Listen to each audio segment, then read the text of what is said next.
Hello mga mareng! Heto na naman ako sa halukay serye ng mga abubot dito sa stock room. Hindi pa ako tapos maghalukay mareng, kaya tara samahan nyo ako magtingin ng mga maitatapon ko na naman. Kanina pumunta dito yung anak ng amo ko at tinanong ko siya kung itatapon na ba itong mga basket na to. Ang sabi niya itapon na daw kasi hindi naman daw nagagamit. At sa paghalukay ko pa mareng, may nakita akong payong ng Reyna o kaya payong yata to ng Cinderella mareng.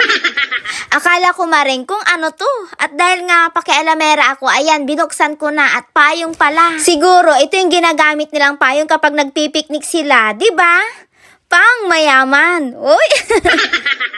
Ay, naku Mareng, hindi bagay sa tulad mong taga-kuskus yan, kaya tumigil-tigil ka dyan. Huwag kang mapiling Mareng, ano ka, Reyna? So ito mareng, hindi ko to itatapon kasi nga pwede pa tong gamitin. Magagamit ko pa to mareng kapag bibili ako ng pentang. Uy! At nagbukas din ako ng isang bag mareng kasi ang sabi ng anak ng amo ko, yung mga hindi nagagamit ay itapon na daw.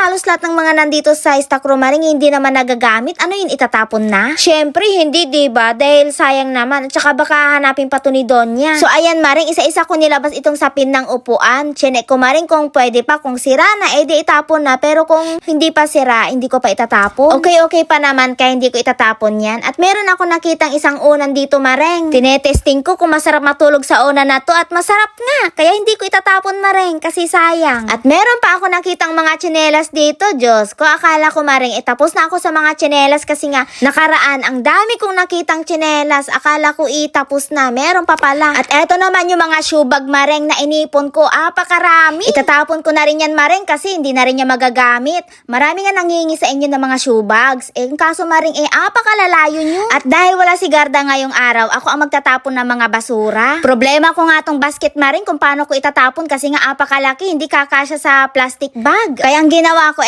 sinira ko na lang kasi hindi naman kasi to pwedeng itapon na ganito lang. Kailangan pag itatapon dapat nakalagay sa blue plastic bag. Hindi pa naman to sira maring kaso ang sabi ng anak ng amo ko itapon ko na daw kasi hindi na daw to magagamit. Sayang no mareng? Maganda pa naman sanang gamitin pang picnic. Ay, kung malapit lang ang bahay namin dito, mareng. Lahat ng mga pinapatapon dito sa mansion, inuwi ko na. Mukhang quality tong basket, mareng. Kasi kahit apakatagal na, itignan nyo naman, sulit pa rin. Ano Mareng, kaya pa ba? Bilisan mo dyan, aba, mamaya darating na yung basura ng truck. At eto na nga, okay na yan. Pwede nang itapon na ganyan. Marami nga ako itatapon ngayong araw, mareng. Yung mga ibang appliances, itatapon ko na. Yung mga maliliit.